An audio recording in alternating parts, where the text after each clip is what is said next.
r/MaliciousCompliance. Try not to think? All right, I won't. Story 1. I signed up for a startup job that said they needed my skills earlier this year. During the interview, they advertised themselves as experienced businessmen trying something new, needing someone with my skills because they had no one with that kind of experience, and open to changing as the market did. I said I wanted to learn more about some of the tangentially related aspects of my field to grow, and they said it would be a good fit. So I took the job for 2 quarters of the year with a set exit point. A very important note, my pay was coming from a third party with interest in both the startup and development of people from my city. So while I was their employee, I was pretty explicitly there for the learning experience instead of the pay. Now, this company was proposing a tech solution for restaurants. The pandemic hit, and I started about 2 weeks later, right as racial tensions in the US reached their peak. I met with my new boss, excited to get started, and they let me know they made a last-minute hire of a friend, part-time, who was going to be my supervisor. I was paid for full-time hours for a pretty demanding, constantly shifting environment, but my direct supervisor was only going to be working 15 hours a week. The person who hired me, the founder, says that he'll be largely unavailable to me because of how busy he'll be, and I should refer to the new supervisor instead. So there goes that learning environment I signed up for, strike 1. I meet with my new supervisor, and before literally anything else comes out of his mouth, I know things are pretty hard for you people right now, so just know that I understand if your work is lower quality than it usually would be. Yes, judging me by the color of my skin before you know literally anything else about me, strike number 2. Next meeting with supervisor and boss, they wanted to donate to BLM. Hey, can you write a report on what charities we should donate to? We think you'd know best. This has literally nothing to do with my job description and isn't even tangentially related to our business. They're clearly only asking me because I was the only person of color at the company at that point. I asked if we had any black business owner partners, and they said no. I told them, this is going to come off as tone deaf and we shouldn't do it. It has nothing to do with our product. Our partners are literally all white men, and we're offering less than $500 in donations. It'd be better to try and invite some black business owners and focus on community development. They tell me to do it anyway, and that will be the only work for me during my first 2 weeks. Then, once I've written up the report, a white accountant on the team says, this will come off as tone deaf and I don't think we should do it, so we don't. Strike 3, you're out, but I'm a professional, so I covered my bases before giving up. I speak with the program organizing the third party, and they tell me they can't switch my company. They give me some tips for fitting in better, and I spend a few weeks doing literally anything they ask, as well as I can. I get several weeks' worth of work done in very little time, even doing side projects to try and show how capable I am at my job. I speak directly with my supervisor, comparing my current workload with previous jobs and stating explicitly that I feel I could be better utilized if they'd give me a chance, showing my work to my sponsor, and they start giving me side projects because they're impressed. But every time I turn in a project to the tech restaurant place, one of the co-founders who, like me, worked his way up in the world tells me how fantastic it is, that it meets every standard he has, and he's excited to show it to his partner.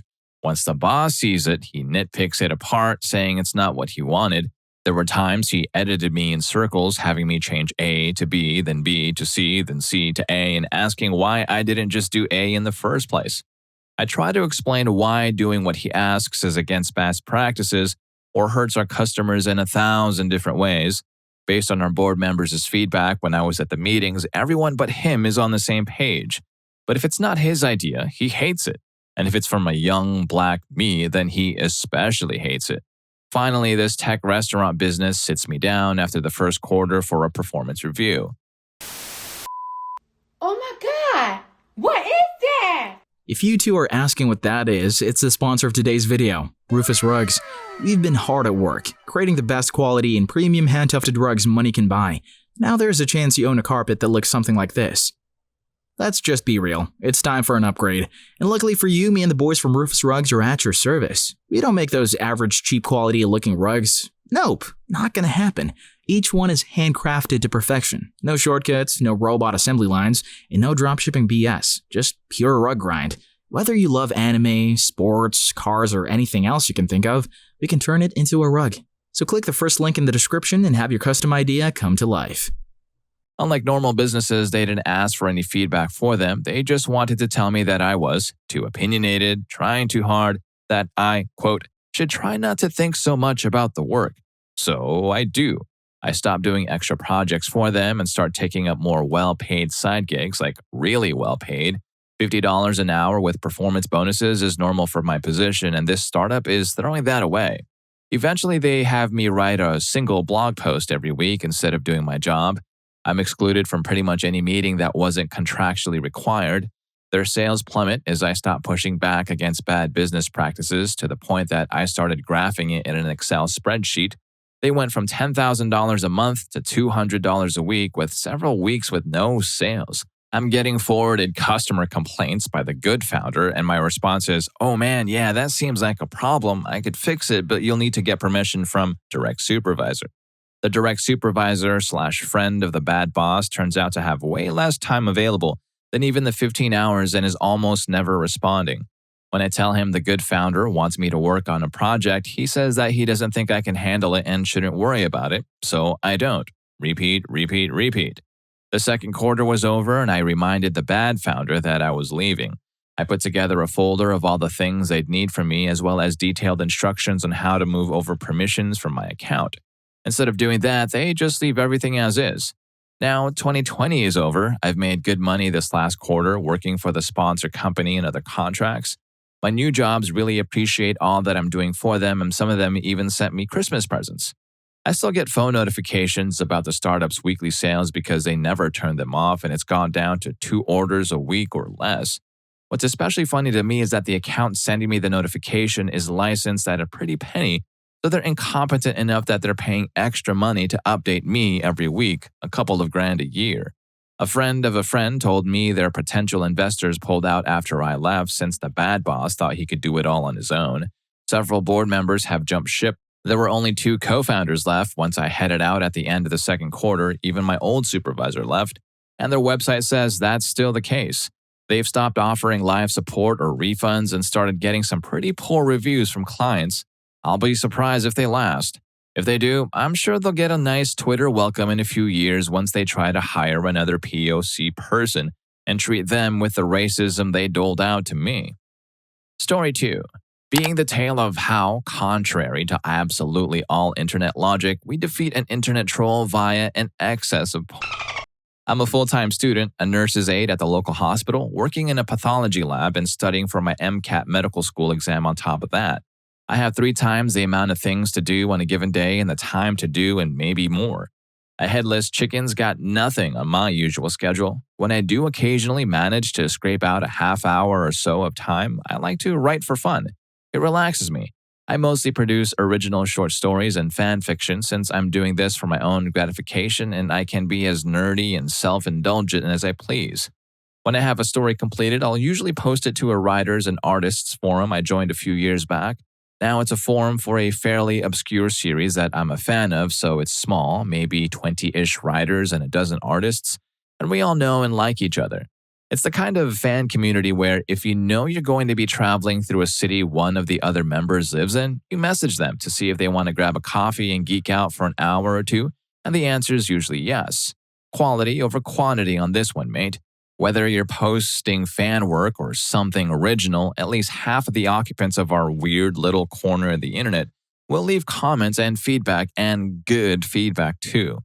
We're talking multiple grammatically perfect paragraphs detailing their favorite parts, complimenting clever lines or phrasing, and constructive criticism about parts that didn't flow quite right or still need work. That stuff is goddamn catnip pizza covered in gold to someone who likes writing. Which is why this is one of the hobbies that survived the ruthless slash-and-burn deforestation that the rest of my casual pastimes have succumbed to, in lieu of stuffing my brain with more facts about cancer cells. So I post a story that I'm fairly proud of. I've been working on it off and on, 10 or 20 minutes at a time for about a month, and I think it's finally all set and done and ready to set off into the World Wide Web. Sniff, they grew up so quickly.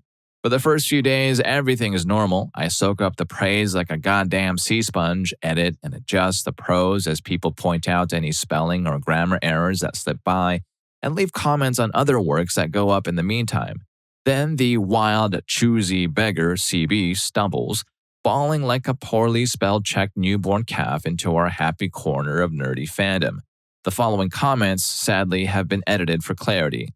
CB, hey, I really like this story. It's cool that it's written from character 1's point of view, but you should write it from character 2's and character 3's point of view too. That would be awesome. Me. Thanks for the comment. I'm glad you enjoy the story. Unfortunately, I probably won't be rewriting this anytime soon. Character 1 is the only person who has any real agency in the story, so it makes sense for it to be from his perspective. Characters 2 and 3 are more or less just along for the ride. Their perspectives would mostly be a lot of wondering what the hell is going on right up until the final scene. CB, but you should rewrite it anyway. I think it will be awesome and I want to see what their thoughts are. Me, sorry, but no, I don't have time and I kind of just don't want to. CB, please. Me, if you're that serious about wanting to read it, I take commissions. My rate is $20 an hour and rewriting this twice over will take about 12 hours of work. CB, but I don't have any way of sending you money. I don't care how long it takes. I just want to read it. Me, since this is a project you want me to do for you, it's a job and I get paid for working. I take PayPal, Venmo, Google Pay, firstborn children, cash, and cashier's check. It will require half up front. CB, but you like writing, so you should write this. Me, I like writing my stories. This is not something I kind of want to write. It's something you want me to write. CB, but you wrote the story for another member on this site. Your description even says it's a gift for him. Me, yeah, and he illustrated one of my original short stories in return. It was an art trade and it was during the summer anyway when I'm way less busy. He's my friend. I don't know you. CB, but you did it for free for him, so you should write this one for me. Me, no, I don't want to and I don't have time. You want to read it so badly, you write it. CB, but you'll do it better than I will. I love your story so much. Write this for me, please. Me, no, please stop asking. CB, but it'll be so good, please. CB, don't be a jerk, just write it. CB, I have a great idea for a story you should write. I'll give it to you for free. CB, when are you going to write that story? Question mark, question mark, question mark. I want to read it, and then 3 exclamation points. Dear readers, this goes on for 3 bloody weeks, slowly fraying the already rotting rope of my sanity. The CB has been using a guest account, and as soon as I block one, they create another and continue spamming me. 2 or 3 messages a day. If I don't reply, it's 5 or 6 complaining that I'm being ungrateful and not replying to my fans. As I mentioned, writing is my stress relief, but this puts a rapid end to that. I have a moderate amount of anxiety problems anyway, and after a few days of this, I start flinching whenever I hear my email notification noise, convinced that it's going to be more pleading, whining, and that I'm going to have to wade through to get to the emails I actually need. So not only do I no longer have access to my usual source of quick and easy stress relief, it's actually adding more stress on top of the Sisyphean pile provided by real life. Even the live-in boyfriend creature notices that I'm getting even more neurotic than usual, and it once took him 4 days to notice that I had dyed my waist-length hair from auburn to fluorescent purple. After I had told him that I was going to, he was still surprised. By the second week of this, I was practically foaming at the mouth and becoming afraid to check my email or log into the forum. And it burned like the tongue-destroying lava of a molten hot pocket that this one pushy little bucket was doing such a thorough job of obliterating something that I had enjoyed, but I couldn't figure out what to do about it. Besides leaving the forum entirely and setting off to seek a completely new set of friendly, creative, encouraging internet friends who are all into this one series niche enough that it may or may not show up on most fanfiction sites. Right. And then when it seemed the battle was lost and there was nothing to do but to flee the burning ruins of my former fandom, the CB made their fatal error. It's worth noting that 2 of the characters have a kind of ambiguous relationship in the official series. Depending on who's writing any given episode, they could come across as father, son, mentor, mentee type, as frenemies, or as heavy flirtation, drowning in tension as thick as jello. I have no real stance on which one of these is the right way of portraying the characters. My story used the father-son dynamic just because that's what worked best for the tone I wanted. However, throughout the entire ream of comments attempting to persuade me to put aside my life and write about 30-some pages of free fiction for them, the CB has also been rambling about how great it is that I use the father-son dynamic. About 40 comments and messages in, CB mentions passingly how sick and disgusting they find the stories that depict the characters as dating or in a relationship, and that it's practically the characters are adults who know each other professionally and are in no way related. And that, ladies and germs, is when the muse doth strike. Normally, I write pretty slowly since I'm doing it only for fun. For the first time in weeks, though, I have something into which I can channel my impotent stress and rage, and I make this little project a priority. For every break between classes, I pull out my laptop and write, after making very sure no one can see over my shoulder. In the pathology lab, waiting for the ancient computer to boot up. On my phone, editing. At the hospital if I wasn't actively helping a patient or charting care. I was trying to think of ever more graphic euphemisms for. Finally, my glorious monstrosity is done and I have one final conversation with the CB. CB, are you even gonna freaking write that story? ? Exclamation point question mark. Me, I already said that I'm not going to write that one, but tell you what, since you've been so patient, I wrote something else I think you'll like. I'll put it up tomorrow. CB, hell yeah, I still want the other one, but I'll take this one too. Bright and early the next day, I post my horrific masterpiece. It is graphic. It is cringe-worthy. It features a phrase, "Spank me harder, daddy." It is dedicated in nice big letters to CB who inspired it. I post it and wait, and CB does not disappoint. Within 5 minutes, I can see that they've opened it, and within half an hour, I have 3 caps lock comments screaming about what a sick monster I am. I have to smile. I'm the only one the CB has been to write a free novella for them, but they've been making themselves unpopular on the rest of the forum too. If a story is posted, they'll leave a list of about 30 to 40 questions that they want the author to answer for them, half of which are usually answered in the story itself if they bother to read it. And then they get angry when the author doesn't immediately take 2 hours to write them a detailed analysis of their own work. If a picture goes up, the CB starts demanding that the artist write them a paragraph-long story about what's happening and, surprise, surprise, gets pissier when they're ignored.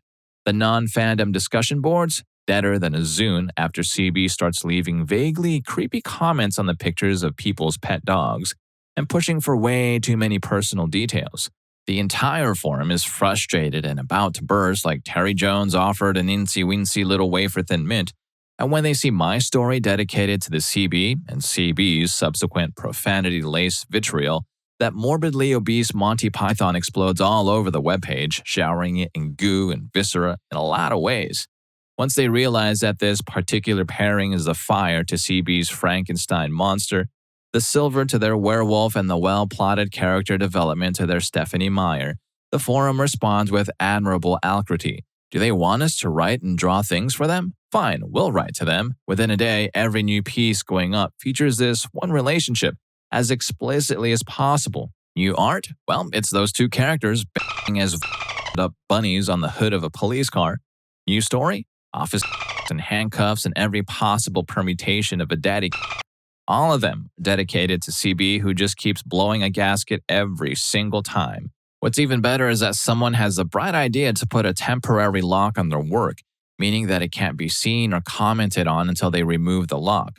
Within a week, the only stuff publicly visible is increasingly graphic and ridiculous smut, and CB just never seems to run out of rage. Fun side note, 2 of the forum members are semi-professional cosplayers, and decided to road trip 3 hours to make a video of themselves cosplaying these characters, making out, and barely stifled laughter. It was the first time they'd ever met, but apparently it went well because they started dating not long after. The entire forum keeps this up for about 2 weeks, competing to see who can write the best or worst smut and who can piss CB off the most. The forum banner is changed to a nice big graphic close-up mid-coitus. We start comparing which adjectives we get vis-a-vis rants. They said I was an abomination. Top that. Man, all I got was, "You're horrible. I'll have to try harder tomorrow." Finally, the climax hits. CB posts a 5-page rant on the discussion forums about how we're sick and monsters who are destroying the only people who really care about this fandom, and how we don't deserve their attention or their ideas anymore. And then, at last, at long, long last, they're gone, disappeared like Rumpelstiltskin in a fit of apoplectic rage. We leave the privacy settings up for another week or 2 to be sure, and then we finally go back to writing and posting for fun and welcoming in any newbies who have the sense not to immediately start demanding tribute. The era of the defensive application of smut is over, peace is restored to the fandom, and everyone goes back to only a normal level of ridiculous fan fiction. If you enjoyed this video, make sure to check out this next video. The YouTube algorithm really thinks you like it.